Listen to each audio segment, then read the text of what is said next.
All right, I'm very excited about our next speaker, Mr. Josh Trent. Josh and I have known each other for quite a while, 2008. Yeah. Back when we closed down Whole Foods that night. It was like a 2-hour conversation. 2-hour conversation. He Yeah. sent me an email and saw what I was doing on YouTube and just like wanted to be a part of it. And so we met up, talked for 2 hours, and he just kind of became like the Underground Wellness sidekick kind of. We made a lot of stuff on, if you look at the old YouTube stuff, like the old TRX videos. The Kangoo jumps. The Kangoo jumps. Yeah. We did some really creative, fun stuff, and I had a good time. And then we kind of went our separate ways for a while, and then we're kind of sort of back together in a way, you know what I'm saying? He's doing his thing, and he's got a fantastic story that I think is gonna resonate with a lot of you here. And you know, I'm very proud of you for everything that you're doing, what you've overcome, some of the stuff we talked about. And I think, again, you guys are really gonna enjoy this story. So Josh, wellnessforce.com, do your thing. Thanks, Sean. Thank you, Josh. All right, hi B School. Hello B School. I met some of you last night, and I wanted to just start by saying the second half of my talk is gonna be a lot of podcasting.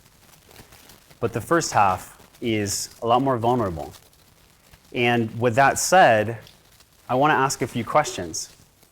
How many people in the room are interested in turning down the volume on some of those negative voices that come up from time to time? Raise your hands. Awesome, awesome. How many people in the room are interested in transformation physically? Gain muscle, lose body fat, something like that project. Okay, me too, me too. And lastly, how many people are interested in, with the specific purpose of being here, to transform your career in some way, make more money, do something that you really care about? I feel like I'm in the right place. The reason that I'm here is to share my story, and that story is all about understanding one thing. Because what if I told you that you could do all of those things that I just talked about by understanding just one simple thing? And today, I'm going to share that one simple thing, and I want to pull back the curtain into my life and my story so you can understand what I've had to face and what beliefs I've had to let go of and fears in order to take action and get some results. But before I do that, I want to share with you a little bit about the guy who's standing in front of you.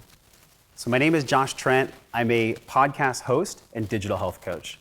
My background stems from 10 years where I got to train 10,000 fitness training sessions and help hundreds of people lose weight.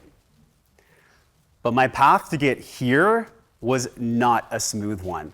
I had to face fear, crippling fear, and deeply ingrained self-limiting beliefs. And those beliefs started when I was in childhood. Growing up, I was raised on Section 8 housing and fed by the welfare program. So for those of you who don't know, the welfare program means boxes of Wheaties and government cheese. I was raised by a single mom who struggled with a manic bipolar disease. And every week at my house was full meltdowns and total chaos. So I learned at an early age to hate being at home. My dad left before I was 2, so for the first 18 plus years of my life, my memories of him were emotionally and physically absent. And when he was around, he was consumed with work, either at his job or in his own little bubble of self-absorption. So incapable of being fully present for me, he never gave tools on how I could be a man. Now, I learned later on in life that my mom and dad did the absolute best they could to raise me and my older brother. But growing up in that kind of an environment yielded a really big fear file in my brain. And I would access that fear file at pivotal times in my life. So when I was angry or sad or frustrated, that file would tell me a certain kind of story. And that story went just like this. People can't be trusted, expect the worst to happen, and money causes pain. That is a ton of pressure, right? I mean, for any kid or teenager to ever feel. So I did at that age the best I possibly could to deal. And I found this drug of choice where when I would medicate with it, I could forget about these rough feelings in my chest that I didn't want to feel. And that drug was food. So when I was stressed, I ate. When I was sad, I ate. Angry? Carne asada burritos. But food became my friend, and to no surprise, by the time I'm 22, I had ballooned up to 275 pounds. Working a job I hated, being with a woman I did not want to be with.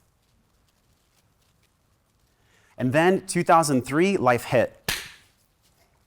I can remember I was at a party, I was drinking again to try to forget about how much my life sucked and I hated it outside of the buzz in that little red party cup. But something about this night was different. And I felt this spark of hope. I put down the little red party cup, I walked outside the party, and I began to run, drunk. And I ran drunk for miles until I got home, pulled out the computer, and started researching how to change my body. That spark that I felt, that spark of hope, I hadn't felt that for years. And it was as if that spark was leading me to the information I needed to actually change.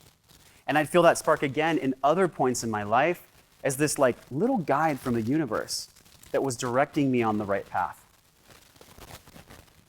So in this moment of truth, I decided to make a change. And the next 12 months were trial by fire.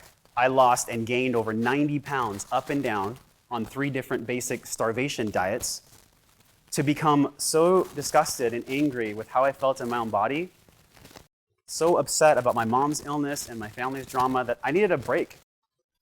And so I left. And I went to the island of Oahu in 2004. There, away from my problems, I transformed myself. But I realized that changing my outside environment didn't take my problems away. Because wherever you go, there you are. And I took my beliefs and my stories along with me. So while I'm in Hawaii, I'm studying fitness, nutrition. I'm at a gym. A manager convinces me, you should be a trainer. I was so stoked. A path I'm already on myself, figuring out how to change my body, help other people, I was in. So I got certified for the next 8 years. That was my calling, my purpose. While fitness and the practice of exercise became a solace.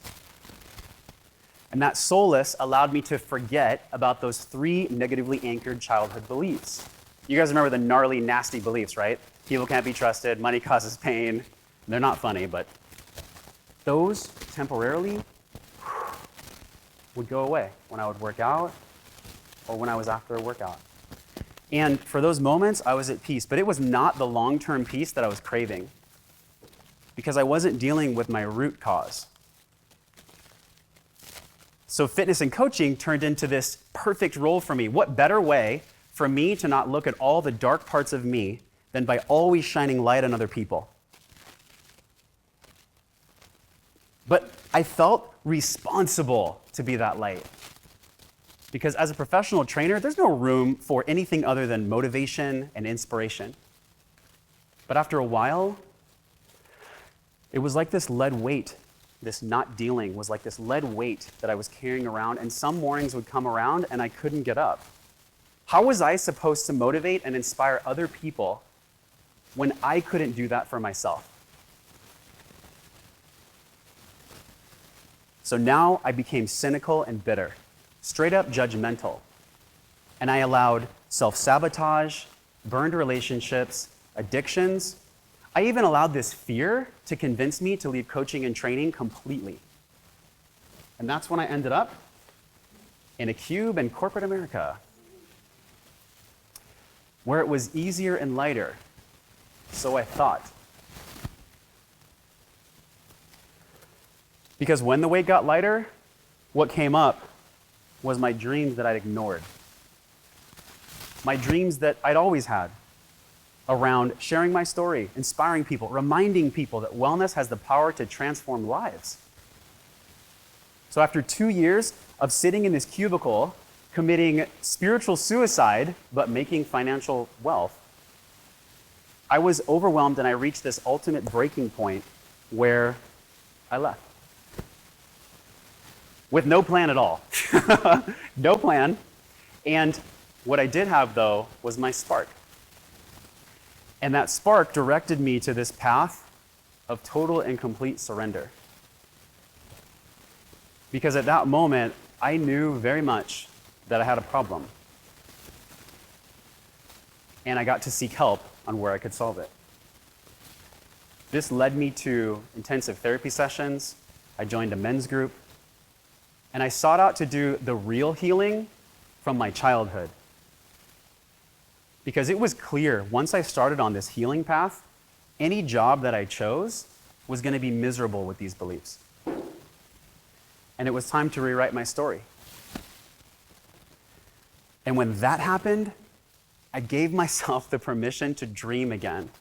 I closed my eyes, I envisioned this podcast and a coaching practice where I got to use my story and wellness technology to transform lives and to make a life for myself.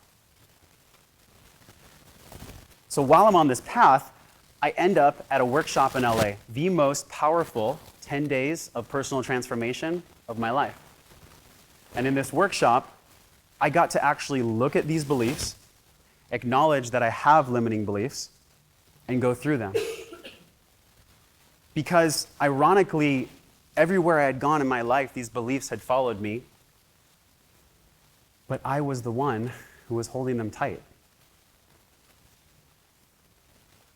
It was a gift of clarity. The old story, the one I'd been telling myself about how money was bad and people are out to get me, were a lie. A lie that I put there to be safe and to be a victim. Because as a victim, we have the perfect excuse not to move forward, to stay stuck. It's easier to stay still. And I had a lot of healing to do with my broken relationships. I connected with my dad again after 2 years of not speaking. I apologized to mentors, to friends, and to people in my community that I judged and completely pushed away. And when I did this, what happened was more than I could ever have imagined. Because beyond just a money issue that I had, part of the fact that I got to get over with my dad was having a real conversation with him and letting him know that I apologize for making a decision that when I was a kid, you chose money over me. And that meant that people that make money are bad. People that make money don't care about other people. I apologized for that. Because money is not evil. Money is energy. And energy flows just like energy flows anywhere, depending on the source. So now I started to believe a way better story. A story that I got to write, where I was enough and where I knew exactly where the road of having a, quote, safe job would lead me. And most importantly, when I followed my truth, that I trusted doors would open for me.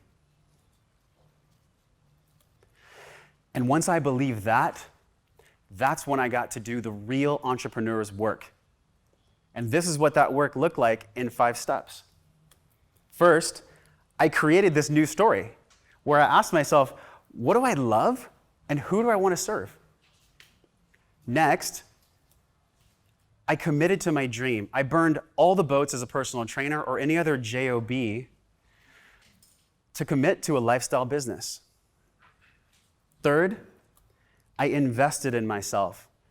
Courses, webinars, specific business coaching, masterminds, everything I possibly could to create a better version of me. And last, I shared my story through my podcast and other amazing people's stories to inspire all listeners everywhere that they can realize their truth. Most importantly, I stopped believing lies that I had been telling myself. And I opened my heart to something that was truth. Because my truth is that I get to trust people. You can't have a business if you don't trust.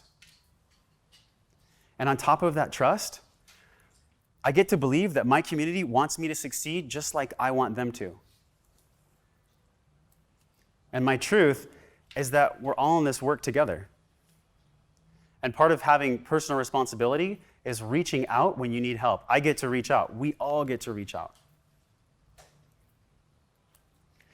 So here are the results of my transformation. I faced my fear. Now I have a greater sense of groundedness and genuineness in myself and in my business. I accept that fear, just like I'm scared right now talking to the room, comes, but I get to turn, I get to face it. I pursued my passion. Now I have my site, wellnessforce.com, where I get to use my story and wellness technology to transform lives. I get to help busy moms especially, because busy moms, if they're healthy, that's exactly what kids learn. That's what I wanted to learn when I was a kid. Last month, in August, my podcast, Wellness Force Radio, hit the #1 spot in iTunes New and Noteworthy in all 3 categories: health, fitness and nutrition, and self-help.